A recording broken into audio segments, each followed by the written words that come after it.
అమలు చేయాలి అనేది దిల్సుఖ్నగర్లో ఉండేటువంటి వాళ్ళు కానీ బాధితులు కానీ అప్పుడు బాంబ్ బ్లాస్ట్ అయిన తర్వాత ఎవరైతే ఇబ్బందులు పాలయ్యారో వాళ్ళందరూ చెప్తా ఉన్నారు. ఎగ్జాక్ట్ ఇగో ఈ ఇందిరాగాంధీ స్టాచ్యూ దీనికి కరెక్ట్గా బాంబ్ బ్లాస్ట్ ఇక్కడ జరిగింది అనే దానికి గుర్తు. ఇక్కడ ఈ ఇందిరాగాంధీ స్టాచ్యూ దగ్గర ఇక్కడ ఒక ముసలావిడ పూలు అమ్ముకొని ఉంటుండే.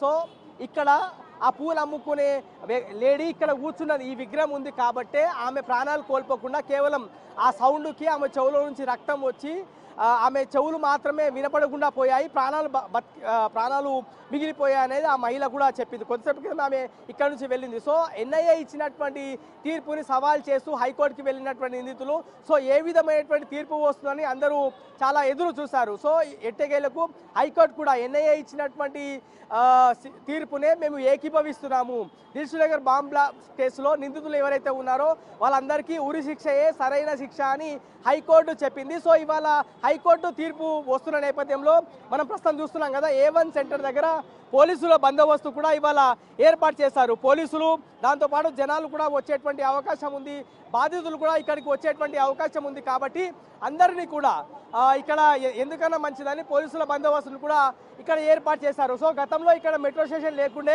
ఈ మెట్రో స్టేషన్ దగ్గర ప్రస్తుతం పోలీసులు వాళ్ళ బందోబస్తు నిర్వహిస్తున్నారు. సో బాంబ్ బ్లాస్ట్ జరిగినటువంటి A1 సెంటర్ ఇగో ప్రస్తుతం మనం చూస్తున్నాం కదా, ఇది A1 centre. A1 tiffins and snacks ఏదైతే మనకు కనబడతా ఉందో గతంలో ఇది A1 మిర్చి సెంటర్గా ఉండే.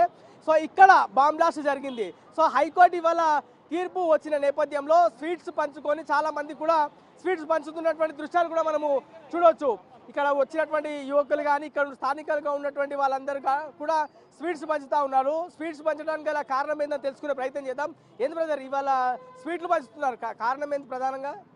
చాలా దురదృష్టకరమైన సంఘటన ఏదైతే ఇక్కడ జరిగిందో బాంబ్ బ్లాస్ట్ మా అందరినీ కంచివేసింది. ఆ రోజు నేను కూడా సంఘటన స్థలానికి ఇక్కడ వచ్చిన, నేను చైతన్యపూర్లో ఉండే ఆ సంఘటన అయినప్పుడు ఇక్కడికి వస్తే కొంతసేపు నాకే భయం పడ్డది. ఎవరు అంబులెన్స్లో ఎత్తుకోవడం కూడా పేషెంట్స్ రాలే. ఆ రోజు నేను కూడా ధైర్యంగా వచ్చి సర్నార్ పోలీస్ అధికారి నరసింహారావు సార్ సీఏ ఉండే వాళ్ళతో కలిసి అంబులెన్స్లో కూడా ఎక్కడం జరిగింది. అంటే ఇలాంటి దోషులని ఇప్పటికైనా ఎన్ఐఏ శిక్షించింది, చాలా హర్షించదగ్గ విషయం. ఎవరైనా ఇలాంటి సంఘటనలు చేస్తే వెంటనే ఉరిశిక్ష కాదు ఎన్కౌంటర్ చేయాలి. ఇంకొకరు చేయాలంటే భయపడే స్థితికి తీసుకురావాలి. అదేవిధంగా రేపులు కానీ ఎన్కౌంటర్ ఎంబడే చేస్తే కూడా పబ్లిక్లో చాలా ఆనందం ఉంటుంది, ఇంకోటి చేయడం కూడా భయపడతారని మేము ఆశాభావం వ్యక్తం చేస్తాం. ఈ తీర్పు మాకు చాలా సంతోషంగా ఉంది. ఇంకోసారి మన దగ్గర తెలంగాణ రాష్ట్రంలో కాదు దేశంలో ఎక్కడ కూడా ఈ విధంగా కావద్దని నేను కోరుకుంటున్నాను. అన్న ఇప్పుడు ఇక్కడ చాలా కొంత డెవలప్ అయింది. గతంలో ఇంత డెవలప్డ్ ఏరియా కాదు, డెవలప్డ్ పరిస్థితి లేకుండా చిన్న వాళ్ళు రోడ్ల మీద కూర్చొని పండ్లు అమ్ముకుంటుండే, చిన్న వాళ్ళు వ్యాపారాలు చిన్న చేసుకుంటుండే. సో బాంబ్ బ్లాస్ట్ సంభవించిన తర్వాత పరిస్థితి చాలా భయంకరంగా ఉండే. మీరు కూడా ఇక్కడే ఉన్నా అని చెప్తున్నారు కదా, అప్పుడు ఎంతమంది జనం ఉండే, ఈ పరిస్థితి ఎట్లా ఉండే మొత్తం ఇక్కడ?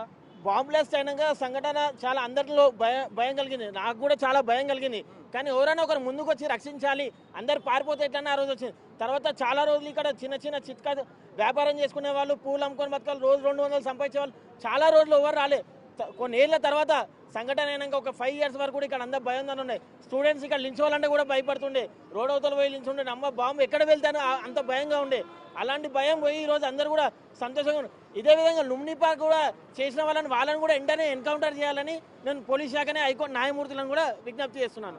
సో ఇక్కడ ఉన్నటువంటి వాళ్ళు కూడా క్లియర్గా శిక్ష అయితే ఖరారు చేశారు, కానీ వాళ్ళకి ఉరి శిక్ష వెంటనే అమలు చేయాలి అనేటువంటి అంశాన్ని ఇక్కడ ఉన్నటువంటి వాళ్ళు కానీ బాధితులు కానీ చెప్తా ఉన్నారు. సో మనం ఈ షాప్స్ అన్నీ కూడా చాలా వరకు డ్యామేజ్ అయిపోయినటువంటి సిచ్యువేషన్స్ గతంలో ఉండే, కానీ ఇప్పుడు కొంతమేర అంటే రోజులు గడిచిన కొద్దీ ఆ ఘటన మర్చిపోయారు. దాని తర్వాత ఏరియా కొంతమేర డెవలప్ జరిగింది. సో బాంబ్ బ్లాస్ట్కి సంబంధించిన వాళ్ళు కానీ లేకపోతే ఇక్కడ ఈ షాప్కి సంబంధించిన వాళ్ళు ఉన్నారు. ఏం సార్ అప్పుడు మీ షాప్ ఉండేనా ఇక్కడ? మీ షాప్ ఉండేనా అప్పుడు ఇక్కడ? బాంబ్ బ్లాస్ట్ జరిగినప్పుడు? ఓకే శ్రవణ్, మీరు ఒక నిమిషం లైన్లోనే